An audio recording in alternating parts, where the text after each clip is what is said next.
तो आप देखो आपका पूरा दिमाग, पूरी इंडस्ट्री, सारे कोचिंग्स, सब कुछ एक कोशिश करते हैं कि आपको ज़्यादा से ज़्यादा नॉलेज दी जाए, और आप इस गलतफहमी में हैं कि इस नॉलेज को लेके आपका सिलेक्शन हो जाएगा। लेकिन एक्चुअली आप सिर्फ, आपके पास में वो नॉलेज आप इकट्ठी कर रहे हैं, अभी तो आपके दिमाग में गई नहीं है, अभी तो दूसरे प्रोसेस में आप आए ही नहीं। अब दूसरा प्रोसेस कि इसे याद करना है।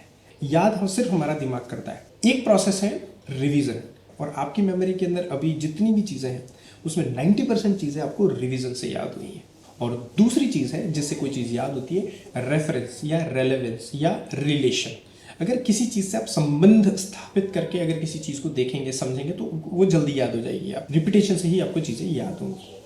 इसके अलावा तीसरा कोई प्रोसेस नहीं है जिससे आप किसी चीज़ को याद कर सकें। अब आ जाते हैं तीसरे तरीके पे। कंटेंट जितना इंपॉर्टेंट है इनिशियली, उतना ही इंपॉर्टेंट याद करना है। ऐसी याददाश्त का क्या फ़ायदा जो समय पढ़ने पे आपको याद ही ना आए। लेकिन हमें क्या लगता है, हम किताबें पढ़ेंगे और हमारा काम हो जाएगा। कोई चीज़ अगर हम याद कर लेंगे तो आपको याद आ जाएगी। ये दोनों अलग क्रियाएं हैं।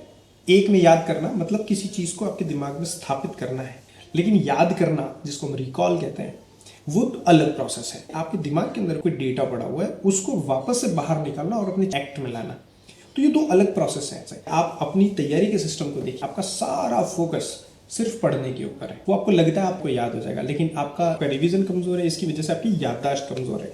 रिकॉल करने के लिए आपके पास में सिर्फ एक ही तरीका है, और वो चीज़ है प्रैक्टिस। और किसी भी तरीके से आपको रिकॉल नहीं होगा। अगर आप उसको मजबूत करना चाहते हैं तो आपको प्रैक्टिस ही करनी पड़ेगी, तभी आपके रिकॉल स्ट्रांग होंगे।